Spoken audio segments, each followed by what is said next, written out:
할렐루야. 오늘 이 아침에 나오신 여러분들을 주님의 이름으로 축복합니다.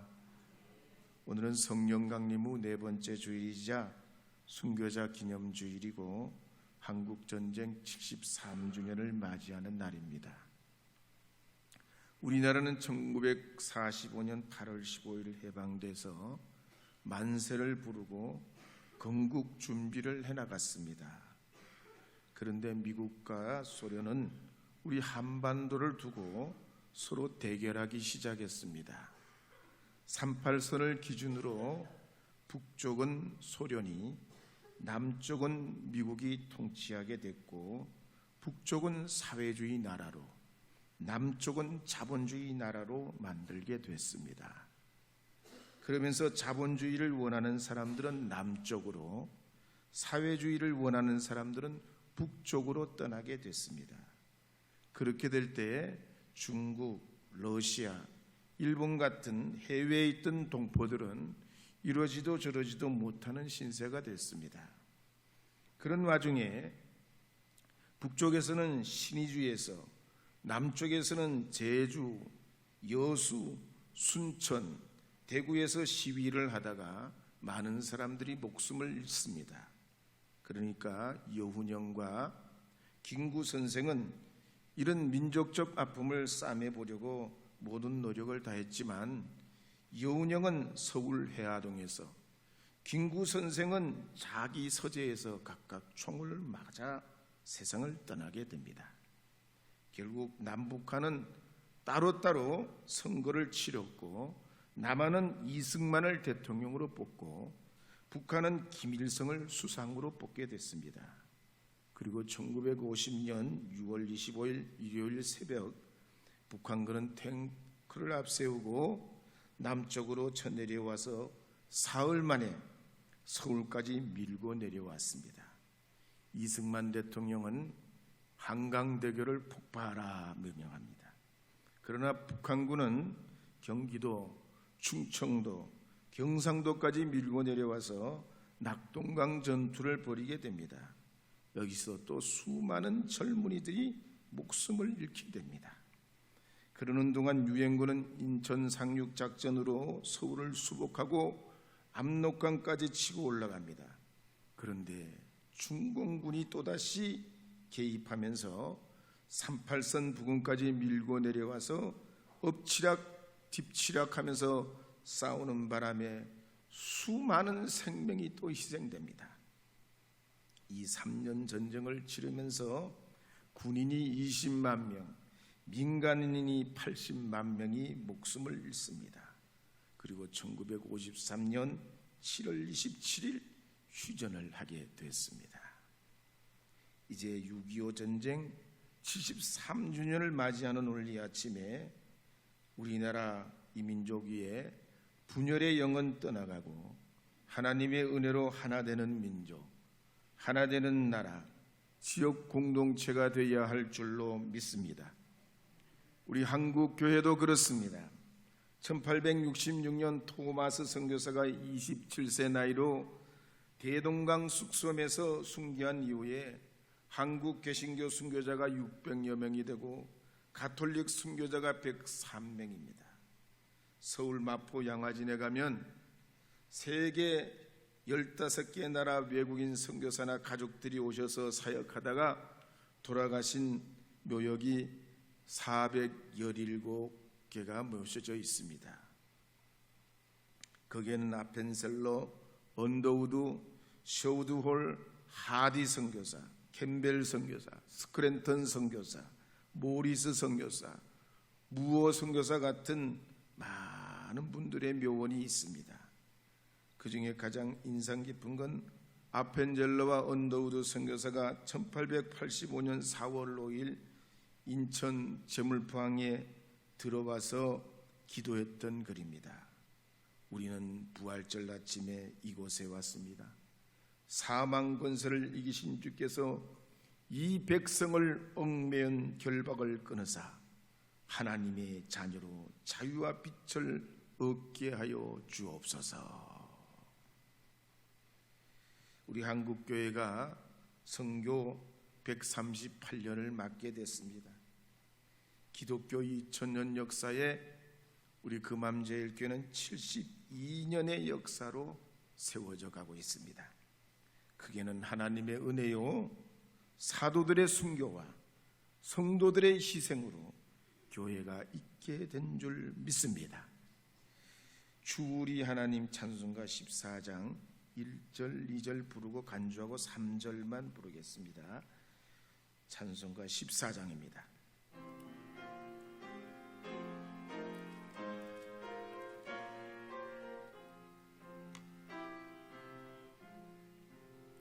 주의 하나님 하늘에 계시니 온천하 만민 주 앞에 찬송하네.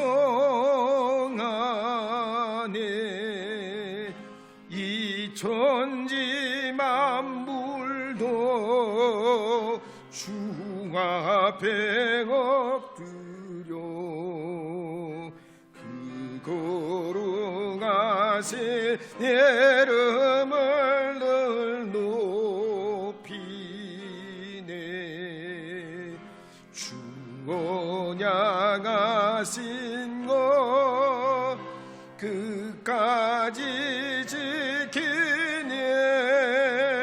정하늘 나라 향하여 걷거리에나.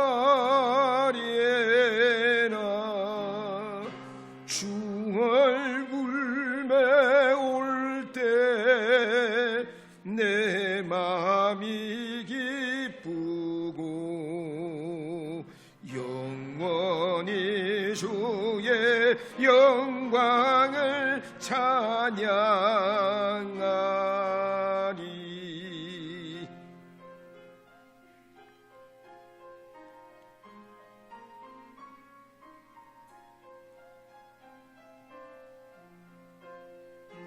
왕의 왕 되신 주 하늘에 계시니 이 세상 죄악 이기신 구주 예수. 저 천군 천사들 주홍이하고서 무성도 함께 영원히 늘 섬기네.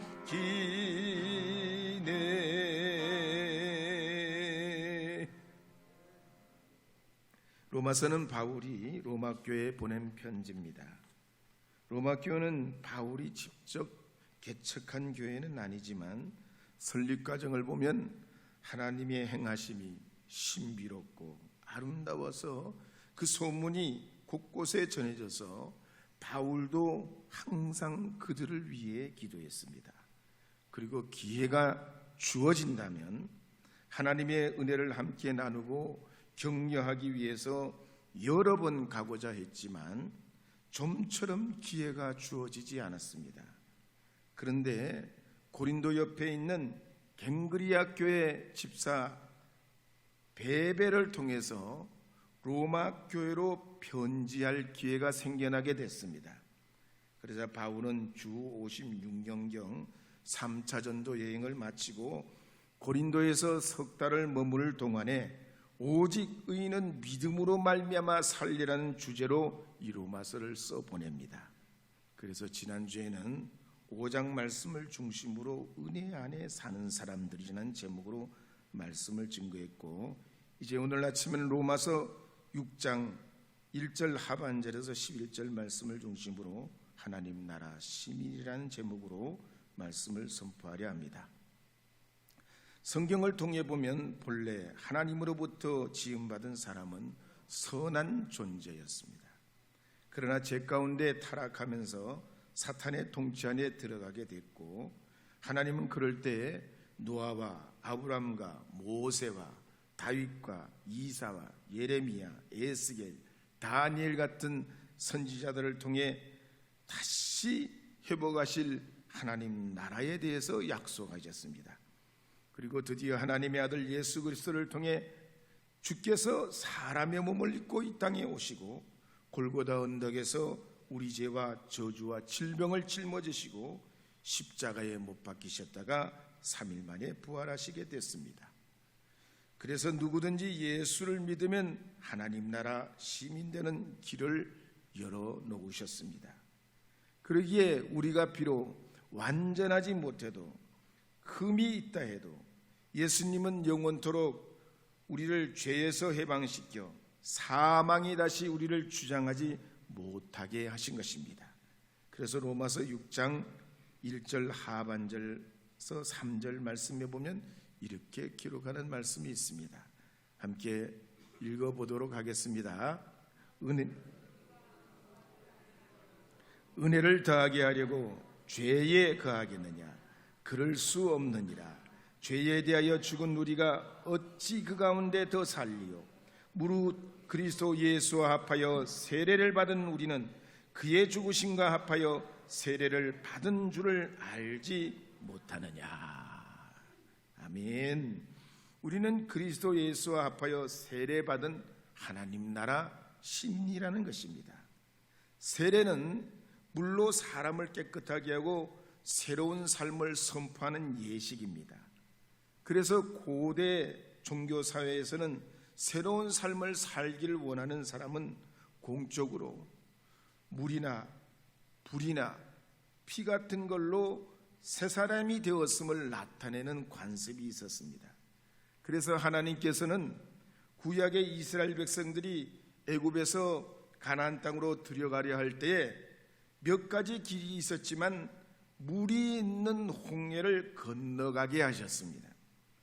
엘리사 시대에도 보면 나만 장군이 나병에서 치료받을 때 여러 가지 하나님의 방법이 있었겠지만 요단강에 7번 몸을 씻게 합니다.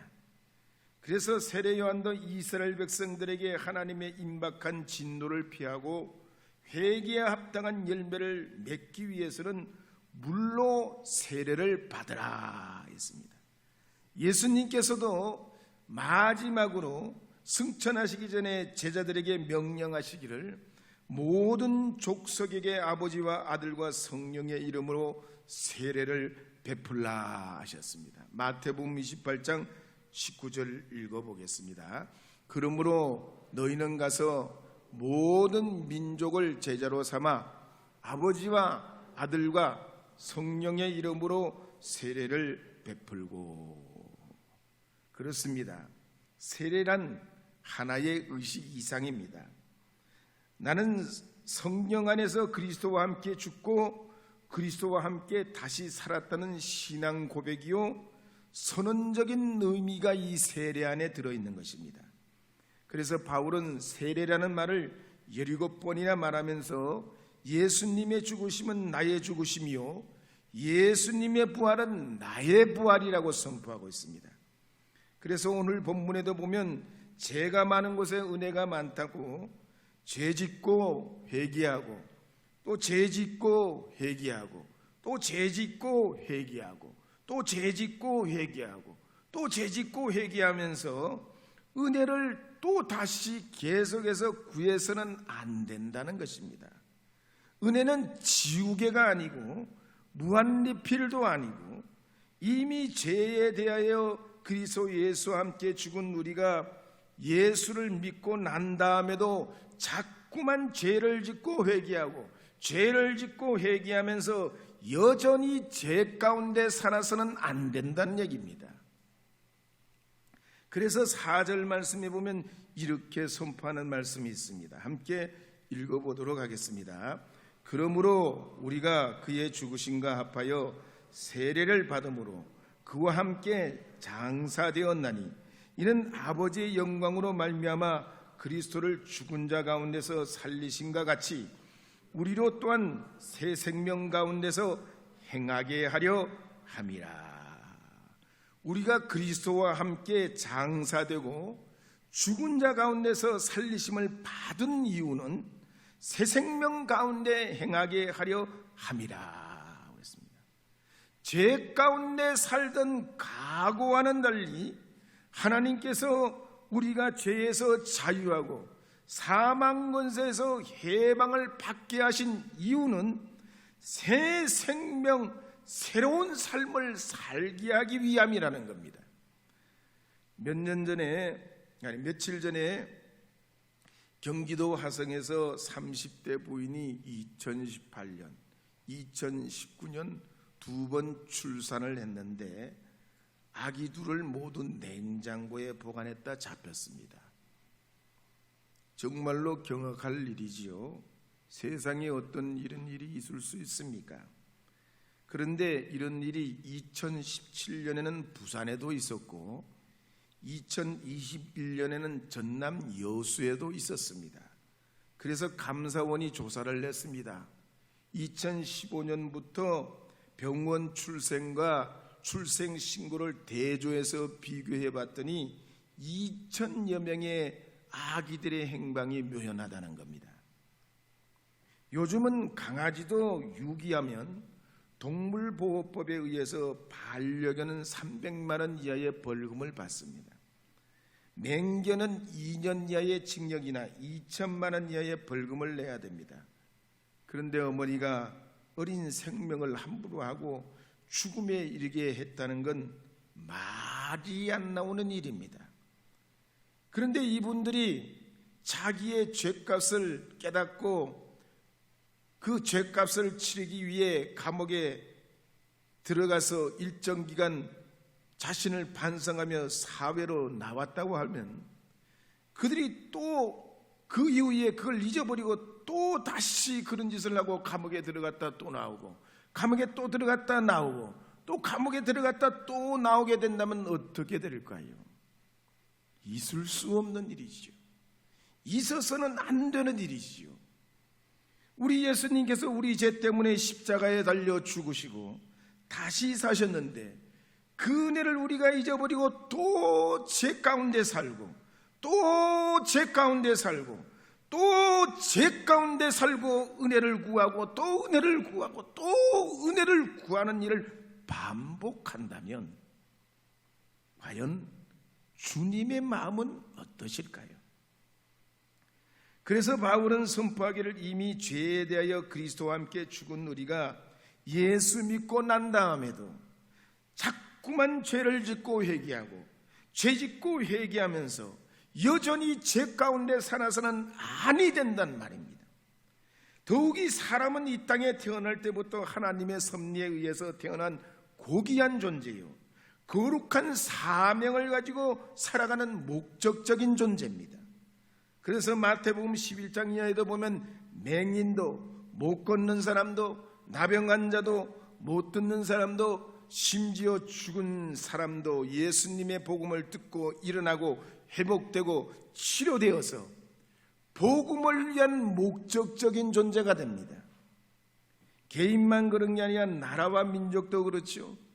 전 세계를 보면 유엔으로부터 승인받은 나라가 195개입니다. 우리나라는 그 중에 땅 크기로 보면 107번째 나라요, 인구로 보면 28번째 나라입니다. 게다가 6.25 직후에는 국토가 황폐화되고 경제의 기반이 초토화되어서 1953년도에 국민소득이 100불밖에 안 됐습니다. 지금의 소말리아처럼 세계 최고 빈국의 나라로 유엔에서 원조를 해주던 나라였습니다. 그런데 지금은 1인 국민 소득이 35,000달러로 IMF 기준으로 전 세계에서 12번째 가는 나라가 됐습니다. 아무리 생각해봐도 하나님의 축복이요, 기적입니다. 기름 한 방울 나지 않고 지금도 분단이 되어 73주년을 맞이하고 있지만 코로나도 이겨내고 세계 1등 가는 K컬처의 나라요, 열심 있고 성숙한 시민의 나라입니다. 그래서 로버트 파우저라는 미국인이 미시간 대학에서 2학년 때 한국으로 와서 29년 동안 살면서 다시 미국으로 돌아간 다음에 가만히 한국을 생각해 보니까 이 한국이 너무나 고향 같고 그리워가지고 미래 시민의 조건이라는 책을 냈습니다. 그 책에 보면 이런 대목이 있습니다. 미국은 건국을 위해서 하버드, 프린스턴, 콜롬비아, 윌리엄 메리 대학의 석학들이 로마 그리스의 역사 때부터 역사를 통해 민주주의에 대한 연구를 거듭하고 또 거듭해서 민주주의의 단점을 보완하기 위해서 권력 분산 장치를 만들어냈다고 합니다. 그렇지만 미국의 역사를 봐도 대통령이 강했던 시대가 있고 의회가 강했던 시대가 있는데 그 대통령이나 의회가 중심을 균형을 잘 잡아서 나라 경영을 잘 했으면 상관이 없는데 그렇지 못할 때 대통령도 잘 안 되고 의회도 이 균형을 못 잡을 때는 어떻게 해야 되냐? 시민의식이 있어야 된다. 그럴 때는 국민이 중심을 잡아야 된다는 거예요. 대통령에게만 밀어서도 안 되고 의회에만 밀어서도 안 되고 어려운 위기가 오면 시민이 중심을 잡아야 그 나라가 성숙한 나라가 된다고 그랬습니다. 그러면서 한국에서 겪은 몇 가지 이야기를 했는데 첫 번째는 한국에는 가난한 노인들이 많다고 그랬습니다. 이 가난한 노인들은 해방 직후에 대한민국을 위해서 고생을 많이 한 분들이고 그분들의 눈에는 눈물과 슬픔이 있다고 그랬습니다. 그래서 이걸 보면 고령연금 깎으려고 하면 안 돼요. 아멘을 안 하시네. 무슨 열차, 전철 자꾸만 그러면서 70세로 올려야 된다, 뭐 줄여야 된다 그러면 안 돼요. 그 공을 알아야 돼요. 아멘 안 해도 돼요. 두 번째로 이분이 한 얘기가 뭐냐면 서울대 교수로 있을 때 지하철에서 어떤 남학생을 만났는데 인사를 하더랍니다. 인사를 받기는 받았는데 곰곰이 생각해 보니까 저 학생이 누군지를 모르겠다는 거예요. 근데 나중에 알고 보니까 이 학생이 자기 스펙 때문에 얼굴을 성형수술을 해가지고 이 교수님이 몰라봤다는 거야. 세 번째 이야기가 뭐냐면 우리나라 명문대가 경쟁에서 이긴 자들만 뽑아서 교육을 하지만 그 안에서는 또다시 소외를 느끼게 하는 공부 공장이 되고 있다 그랬습니다. 명문대생들이 남보다 더 공부를 하고 더 알면 어떻게 살아야 됩니까? 남을 위해 봉사해야지요. 남을 위해 봉사해. 더 내가 다른 사람보다 많이 알고 더 많이 가진 자가 됐다면 남들을 위해 봉사하는 사람이 되어야 하는 줄 믿습니다. 하나님 나라는 히브리어로 말쿠트 하샤임이야, 샤마임이라는 뜻입니다. 하나님이 통치하는 세상이지요. 하나님의 형상을 닮은 백성이 약한 자, 소외당한 자를 긍휼히 여기는 나라가 하나님 나라입니다. 그런데 세상 나라는 그렇지 않아요. 하나님 나라 말고는 이 성경 밖의 나라들은 대부분 다신론을 채택합니다. 하늘과 땅과 바다와 나무와 동물과 흙과 공기와 풀과 구름과 안개도 다 신으로 모시고 그 신들 중에 최고로 센 신이 자기들이 섬기는 신이라는 거예요. 그리고 그 신의 아들이 바로 왕이라는 겁니다. 그리고 그 왕의 족속들을 귀족이라고 그러고 그리고 그 귀족들은 백성을 다스리는 서열화하는 세상을 살았습니다. 그래서 높은 사람, 낮은 사람, 귀한 사람, 천한 사람, 왕족, 평민, 천민과 노예로 서열화시키고 나누었습니다. 근데 오늘날 현대사회를 보면 이걸 되풀이하고 있지요.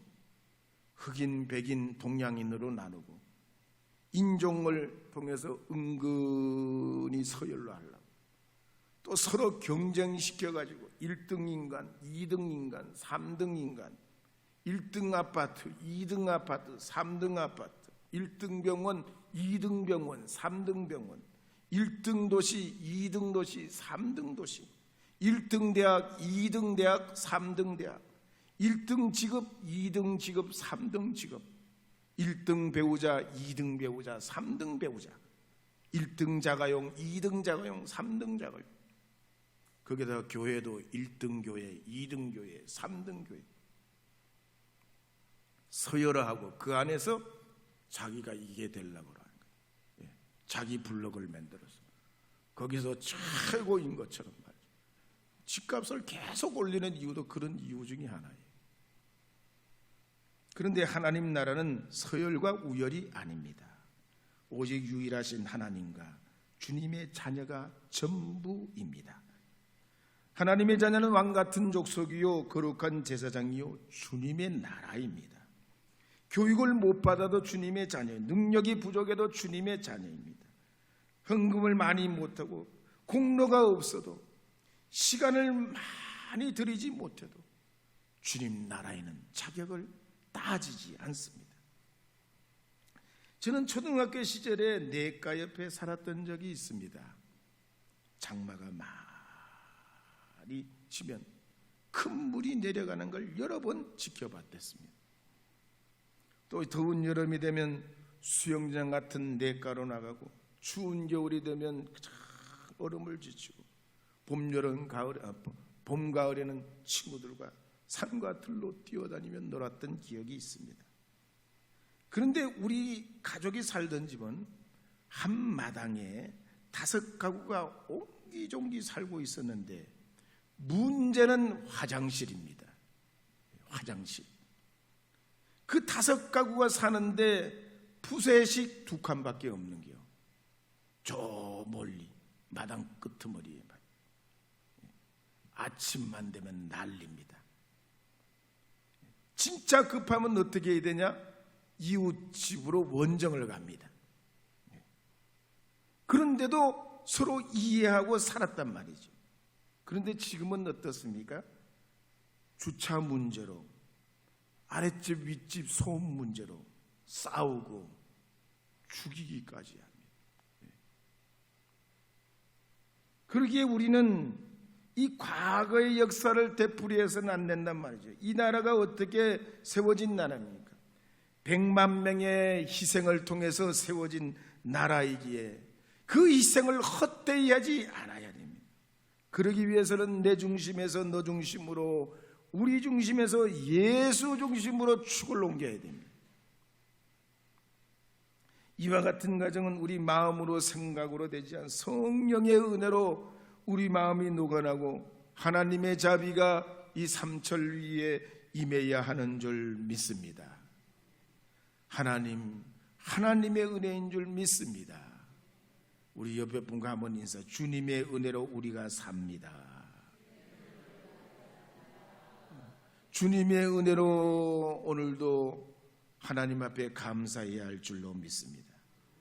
그렇다면 주님의 은혜로 사는 우리는 어떻게 살아가야 될까요? 로마서 6장 11절에 보면 이렇게 기록하는 말씀이 있습니다. 함께 읽어보겠습니다. 11절, 로마서 6장 11절입니다. 함께 읽겠습니다. 이와 같이 너희도 너희 자신을 죄에 대하여 죽은 자요 그리스도 예수 안에서 하나님께 대하여는 살아있는 자로 여길지어다. 성경시대 로마 교회를 봐도 그렇습니다. 이 로마 교회 안에는 전통적인 유대인 신자들은 성령의 은혜를 잘 모르니까 자꾸만 옛날 율법대로 하자는 겁니다.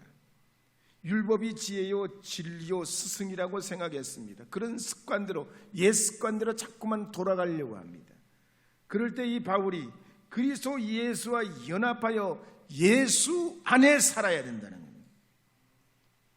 특히 그래서 옥중서신인 빌립보서, 에베소서, 골로새서, 빌레몬서에서 바울은 이 예수 안에 살아야 된다는 말을 164번이나 반복을 합니다. 예수 안에서 살아야 돼요. 새 생명을 얻은 하나님의 자녀라면 하나님 나라의 시민답게 우리의 삶의 축을 예수 안에 둬야 된다는 얘기예요. 왜냐하면 이 예수 안에는 두 가지가 있기 때문에, 첫째는 죄에서 자유를 얻게 하고 또 다른 하나는 죽음에서도 부활을 얻게 하는 겁니다. 그래서 로마서 6장 22절에 보면 이렇게 기록하는 말씀이 있습니다. 함께 읽겠습니다. 그러나 이제는 너희가 죄로부터 해방되고 하나님께 종이 되어 거룩함에 이르는 열매를 맺었나니 그 마지막은 영생이라. 로마서 8장 2절도 읽어보겠습니다. 이는 그리스도 예수 안에 있는 생명의 성령의 법이 죄와 사망의 법에서 너를 해방하였습니다. 세상의 어떤 철학과 종교도 지식도 죄와 사망에서 해방할 수 없습니다. 그러나 우리 대신 죄짐을 지시고 죽음을 이기신 예수 안에는 이 죽음도 사망도 우리를 풀어 살리는 줄 믿으시기 바랍니다. 한번 따라 하시기 바랍니다. 나는 이제부터 예수 안에서 영원한 삶을 살게 됐다. 나는 죄에서 해방되었다. 예수 부활이 나의 부활이다. 예수 생명이 나의 생명이다. 할렐루야. 그러므로 오늘 이 거룩한 주일을 기점으로 여러분의 과거는 과거로 돌아가게 하고 이제 성령님 의지하여서 더 이상 죄 가운데 살지 아니하고 마음을 새롭게 하면서 하나님 앞에 믿음으로 나아가시게 되면 예수님의 죽음이 내 죽음이 되고 예수 부활이 내 부활이 되고 예수 생명이 내 생명이 되어서 여러분의 삶의 열매를 맺게 될 줄로 믿습니다. 복의 역사가 나타날 줄로 믿습니다.